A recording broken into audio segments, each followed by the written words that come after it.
Hello aspirants and welcome to path medical counselling. Aspirants NEET MCC की जो counselling है all India वाली, वो उसकी एक डेट एक्सटेंड हो चुकी है, बढ़ चुकी है। अभी का नोटिस है और एक्सटेंड होके कब तक हुई? पहले 28 तक थी, अब 31 तक हो चुकी है। 31 जुलाई तक अब आप रजिस्ट्रेशन कर सकते हैं। क्यों एक्सटेंड हो रही है, पहले पूरा देख लेते हैं हम शेड्यूल।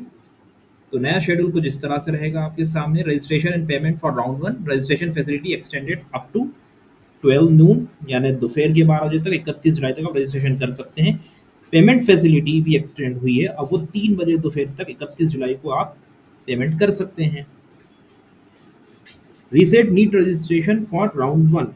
अभी रीसेट का मामला ये है कि आपसे अगर कोई गलती हो गई है, कुछ मिस्टेक हो गई है, तो अपनी गलती आप सुधार सकते हैं। लेकिन ये सिर्फ एक बार मौका मिलता है अपनी गलती सुधारने का, वन टाइम ये फैसिलिटी रहती है, इसलिए बड़े सोच समझ के सुधारिए। छोटी मोटी कोई गलती जैसे एड्रेस वगैरह, इसकी कोई ज़रूरत नहीं है सुधारने की। बड़ी गलती है तो उसे आप सुधार लीजिए, पर एक ही बार पूरे सेशन में आपको ये मौका मिलता है, इसका ध्यान रखिए। ये इसका टाइम क्या है? सुबह 10 बजे तक 31 जुलाई तक ये आप कर सकते हैं 2025। Choice filling for round one ये एक्सटेंड हुआ है 31 जुलाई की रात को 11 बजे तक, 11:55 तक, 12 बजे के पहले 11:55 तक 31 जुलाई का आपका पूरा ये टाइम है। उसके साथ साथ choice locking for round one, lock करने का क्या मैटर है? तो उससे ज़्यादा टेंशन नहीं है ऑल इंडिया में, क्योंकि एमसीसी में ऑटो लॉकिंग होती है। चॉइस आपकी खुद लॉक हो जाती है अगर आप ना भी कर पाए तो। वो कब तक है? 4 बजे शाम तक 31 जुलाई तक।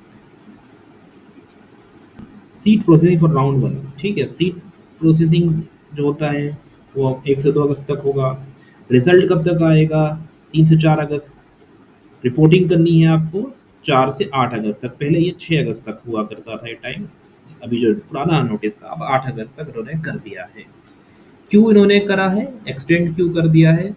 कुछ रीज़न से भी बहुत सारी चीज़ें चल रही हैं, कुछ चेंजेस आ रहे हैं, जैसे एनआरआई में जो स्पॉन्सरशिप जो है ख़त्म करी गई, पीडब्ल्यूडी के कुछ मैटर हैं, कोर्ट के जो कुछ मैटर थे, उसके साथ साथ जो है कॉलेजेस की परमिशन नहीं मिली है। नए कॉलेज जो खुल के तैयार, उन्हें परमिशन नहीं दी है। पुराने कॉलेजेस की वो भी कुछ को जीरो ईयर कर दिया गया। तो ये सारी चीज़ों को देखते हुए हो सकता है कि नए कॉलेजेस आपको दिखे अब, और ये कुछ रीजंस हो सकते हैं इसको एक्सटेंड करने के। आप जो एक्सटेंड हुआ है उसका आप फ़ायदा उठाएं और अच्छे से चॉइस फिलिंग करें, चॉइस लॉकिंग करें। अगर आपको प्रेफरेंस लिस्ट चाहिए अच्छी, तो आप हमें पर्सनल काउंसलिंग ले सकते हैं। कोई भी डाउट हो, कोई भी चीज़ हो, किन किन चीज़ों के लिए ऑल इंडिया काउंसलिंग होती है।